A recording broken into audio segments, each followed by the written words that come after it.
ინფორმაციაზე უნივერსალური ხელმისაწვდომობის საერთაშორისო დღესთან დაკავშირებით ყველაზე გამჭვირვალე და ყველაზე დახურული უწყებების შესახებ სპეციალური ანგარიში IDF-ი მოამზადა ინფორმაციის თავისუფლების განვითარების ინსტიტუტის ერთწლიან კვლევაში შეჯამებულია საქართველოში ინფორმაციის თავისუფლების კუთხით არსებული ვითარება 2016 წლის განმავლობაში.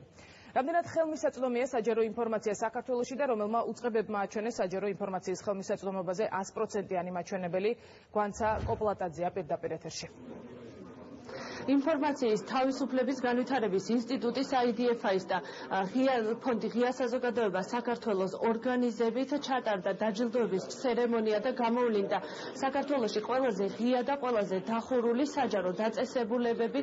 ყველაზე გამოვლენილი არის 55 ღია საჯარო დაწესებულება, მათ შორის არიან საქართველოს პარლამენტი, გარემოსა და ბუნებრივი რესურსების დაცვის სამინისტრო, სასჯელახსურულებისა და პრობაციის სამინისტრო, დევნილთა და განსახლების სამინისტრო, პერსონალურ მონაცემთა დაცვის ინსპექტორის აპარატი, რაც შეეხება ყველაზე დახურულ საჯარო დაწესებულებას. გამოვლინდა მთლიანად იუსტიციის სამინისტროს სისტემაში შემავალ 12 უწყებაში არასამთავრობო ორგანიზაციამ სულ წლის განმავლობაში 346 მოთხოვნა გააგზავნა საჯარო ინფორმაციის გამოთხოვის შესახებ, თუმცა არც ერთ მათგანთან დაკავშირებით პასუხი სამინისტროდან არ მიუღია.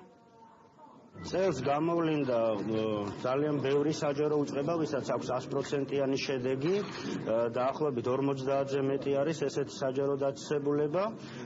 კერძოდ დავასახელებდი სამინისტროებში სასჯელახსურულების სამინისტრო, რომელსაც პირველად გადაეცემა ჯილდო, საქართველოს პარლამენტის აპარატი, რომელიც ასევე პირველად ჯილდოვდება, გარემოს სამინისტრო, სპორტის სამინისტრო, რეგიონული განვითარების სამინისტრო და სხვა კიდე უწყებები, მაგალითად ადგილობრივი თვითმმართველობის ორგანოები და ასე შემდეგ. ყველაზე დახურული სისტემა, უწყება, რომელსაც გაეგზავნა 360 წერილი და არ მივიღეთ არც ერთი პასუხი, ეს არის იუსტიციის სამინისტრო და მასში არსებული საჯარო სამართლის იურიდიული პირები. ჩვენთან ერთად ასევე დაჯილდოვდა ჩვენივე ერთ-ერთი დანაყოფი პრობაციის ეროვნული დეპარტამენტი, სააგენტო, ასე რომ ჩვენ მუდმივად მზად ვართ გამჭვირვალე რეჟიმში მუშაობისთვის, იმიტომ რომ საზოგადოებამ ნამდვილად უნდა მიიღოს პასუხები იმ კითხვებზე, რომელიც გააჩნია. ინტერესის გათვალისწინებით ხშირად გვხვდება ხოლმე სპეციალურად დამუშავება კონკრეტული მოთხოვნის დასაკმაყოფილებლად ინფორმაციის. ასე რომ მე ვფიქრობ, რომ ეს არის ძალიან მნიშვნელოვანი პრინციპი და არსებითად მოქმედებს იგივე ორგანიზაციების ნდობაზეც საზოგადოების მხრით. საჯარო ინფორმაციის ხელმისაწვდომობის ანგარიშის პრეზენტაცია არასამთავრობო ორგანიზაცია IDF-ი საქართველოში უკვე მეშვიდედ ჩაატარა. მადლობა, გვანცა კოპლატაძე გვერდებოდა.